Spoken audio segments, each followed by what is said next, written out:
tuntutan para pengelola jurnal yang bereputasi internasional agar kemudian setiap artikel yang dimuat itu ada kebaruannya.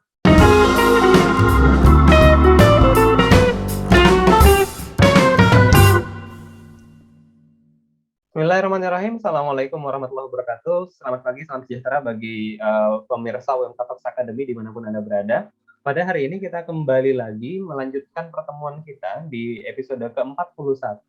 Pada episode 41 ini kita akan membahas sesuatu yang sangat menarik, terutama bagi Anda yang sudah mencoba untuk mempublikasikan artikelnya di jurnal-jurnal ilmiah.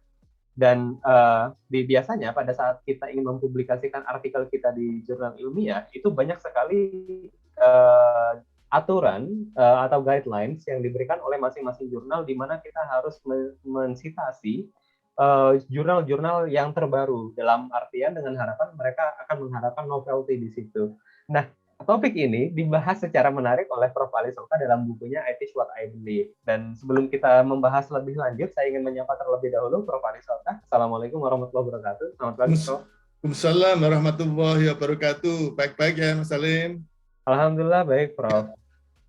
Sehat insya Allah. Prof. Ali semoga juga selalu sehat. Alhamdulillah. Baik, Prof. Ali, kita tadi di pembukaan saya menyampaikan ke pemirsa UM Talks Academy bahwa salah satu hal yang menjadi tantangan atau salah satu hal yang menjadi requirement bagi para penulis di jurnal-jurnal ilmiah itu adalah tahunnya, Prof. Jadi 10 tahun terakhir, 5 tahun terakhir, dalam artian mereka berharap ada novelty di situ. Benarkah demikian seharusnya kita dalam menulis atau mensitasi atau mencari referensi dalam artikel ilmiah, Prof? Ya, betul. Jadi topik kita pada hari ini tetap saja sebetulnya ada kaitannya dengan tuntutan para pengelola jurnal yang bereputasi internasional agar kemudian setiap artikel yang dimuat itu ada kebaruannya, temuan penelitiannya itu ada novelty-nya. Ya, itu kaitannya dengan itu. Jadi memang ini sentral sekali itu. Satu faktor yang sangat menentukan apakah artikel hasil penelitian yang disubmit itu akan dimuat atau tidak. Karena pada dasarnya menerbitkan jurnal itu untuk memberikan kontribusi terhadap perkembangan ilmu.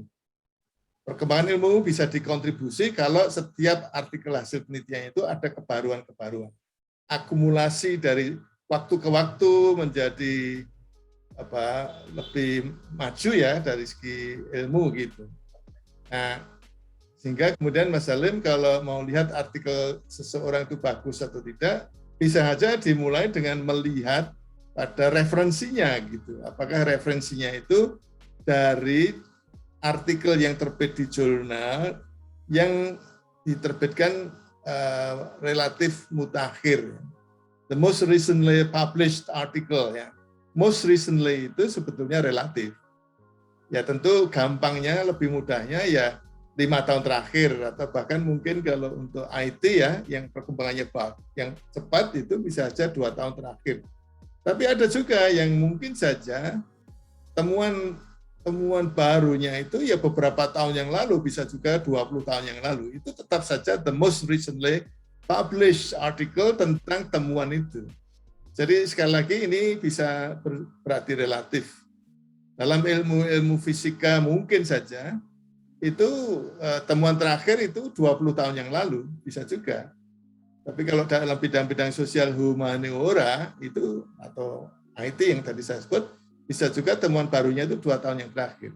Kenapa? Yang dicari adalah temuan mutakhir yang belum ada temuan barunya lagi. Itu karena kemudian kalau itu dilanjutkan, kalau itu kemudian dikaji temuannya dan masih ada sesuatu yang perlu dilanjutkan, sekali lagi karena berhasil mengidentifikasi adanya research case, maka kemudian itu bisa dipakai sebagai dasar ngeklaim bahwa hasil penelitiannya itu ada kebaruan. Jadi, tentu most recently published articles in reputable journals itu tentu maksudnya adalah karena temuan-temuan mutakhir yang betul-betul lintas negara, lintas lembaga, ya itu diterbitkan dalam jurnal internasional yang memang top gitu. Jadi pada umumnya kalau kemudian ada artikel yang dimuat di jurnal yang belum top, itu belum tentu temuan baru. Bisa juga itu sebenarnya sudah diteliti. Tapi kalau untuk katakanlah misalnya pengelola jurnal yang sangat bereputasi, yang top begitu, itu pasti didampingi, didukung oleh para reviewer, yaitu para pakar dalam bidangnya yang selalu mengikuti perkembangan. Sehingga kemudian apakah itu secara global itu dianggap baru atau tidak, reviewer ini tahu. Gitu. Nah, sehingga kemudian bisa dikatakan kalau kemudian dasar mengatakan temuan penelitian sebelumnya itu dari artikel yang diterbitkan di jurnal yang top reputasi internasional, itu cukup meyakinkan. Makanya itulah kalau dilihat referensi ya memang kelihatan tuh. Dalam bidang ILT misalnya akan kelihatan itu yang top-top itu dari sejak dulu sampai sekarang. Dari sejak mungkin 40 tahun yang lalu sampai sekarang itu tetap eksis, itu bisa saja menjadi indikasi bahwa itu adalah top. Sehingga kemudian kalau kajian terhadap penelitian-penelitian sebelumnya itu dari situ, ya bisa dipastikan, ya relatif bisa dipastikan bahwa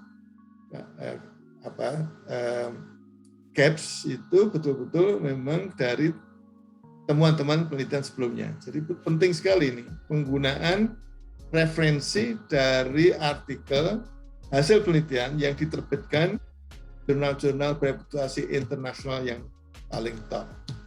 Tapi tidak hanya satu jurnal, tapi beberapa itu. ILT, bidang ILT, English Language Teaching, pengajaran bahasa, pendidikan bahasa, itu ada beberapa itu. Jadi Mas Halim, ini kalau ingin menjadi peneliti yang kemudian hasilnya nanti bisa ditulis dalam bentuk artikel yang bisa dipublikasikan di jurnal-jurnal internasional yang top, harus menjadi pembaca, harus menjadi pelanggan dalam artian membaca hasil-hasil penelitian yang diterbitkan dalam bentuk artikel di jurnal-jurnal yang top tadi. Begitu Mas Halim. Sekali lagi ini jamin novelty ya. Baik Prof. Dalam hal jurnal bereputasi dan jurnal yang mungkin kurang bereputasi begitu, kalau misalkan kita punya satu topik ini Prof, sebagai ilustrasi saja.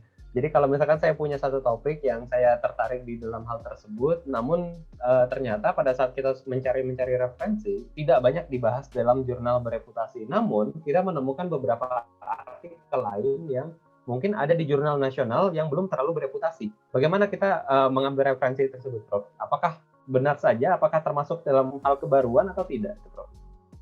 Ya, sebetulnya sekali lagi itu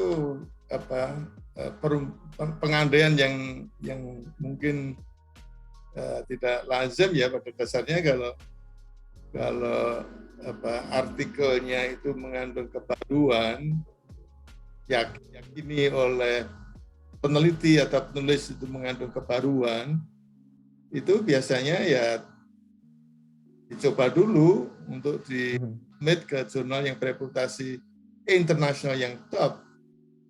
Jadi lazimnya baru setelah tidak dimuat di jurnal-jurnal internasional yang top, itu kemudian dikirim kembali ke jurnal-jurnal yang ada di bawahnya dalam kaitannya dengan ranking ya. Hingga kemudian ya saya merasa tidak logis ya kalau kemudian penulis atau penelitinya itu kemudian mengirimkan ke jurnal yang tidak bereputasi, padahal temuannya baru gitu. Karena kadang begini Prof, ada beberapa saya mungkin dan rekan-rekan itu kita merasa tidak pede begitu Prof untuk mensubmit ke jurnal yang reputasinya cukup tinggi, sehingga kadang kita mulainya dari bawah terlebih dahulu begitu. Oh Mungkin harus ya, dirubah strateginya Prof ya. harus diubah itu, harus diubah.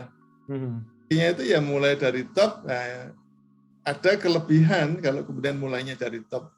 Kalau beruntung nanti akan dapat masukan, visi, walaupun ditolak, tetapi penolakan ini akan diiringi oleh saran-saran atau alasan kenapa ditolak.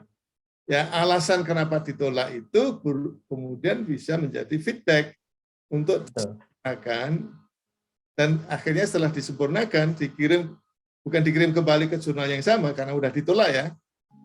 Kirim ke jurnal yang di bawahnya yang kemudian akan menjadi lebih banyak peluangnya untuk dimuat di jurnal yang cukup bereputasi juga gitu.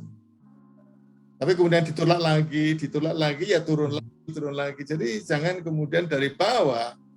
Kalau dari bawah misalnya kalau menggunakan ukuran Sinta ya, Sinta 1, Sinta 2, Sinta 3, Sinta 4, Sinta 5, Sinta 6.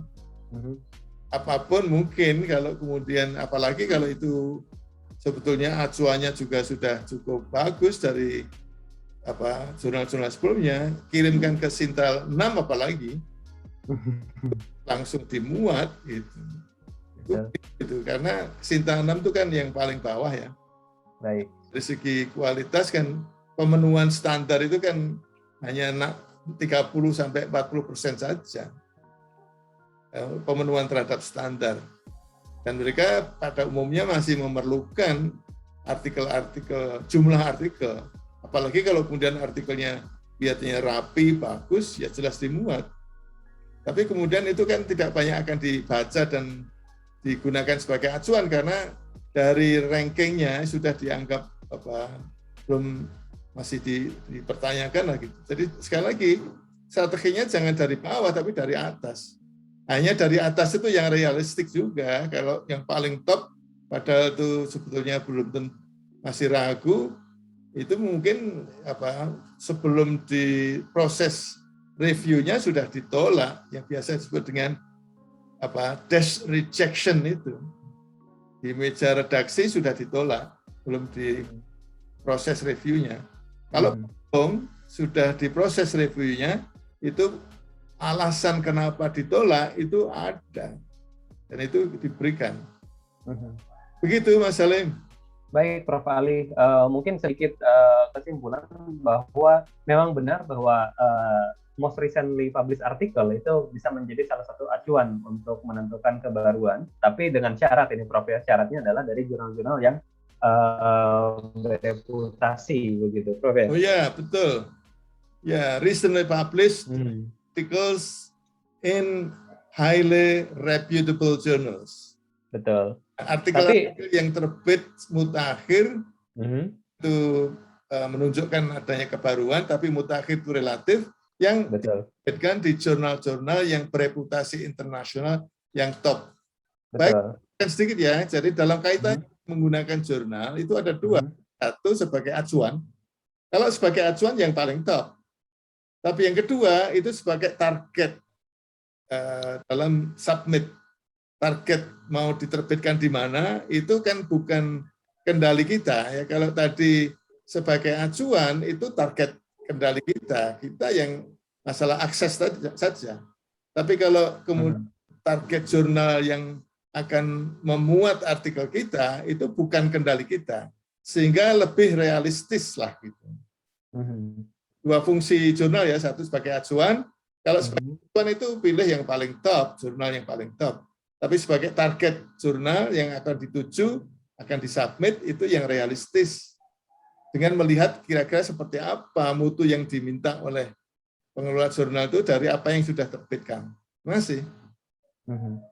Baik, terima kasih banyak Prof. Ali, pencerahannya pada hari ini cukup menarik sekali dan harus kita terapkan di dalam meneliti ini karena kita harus mencari materi-materi yang benar-benar terbaru dari jurnal-jurnal yang bereputasi.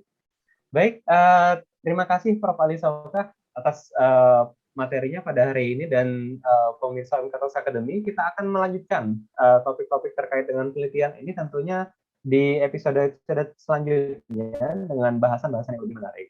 Saya ucapkan terima kasih banyak kepada Prof. Ali Sokka. Saya akhiri pertemuan pada hari ini dengan Assalamualaikum warahmatullahi wabarakatuh. Waalaikumsalam warahmatullahi wabarakatuh. Terima kasih Mas Salim.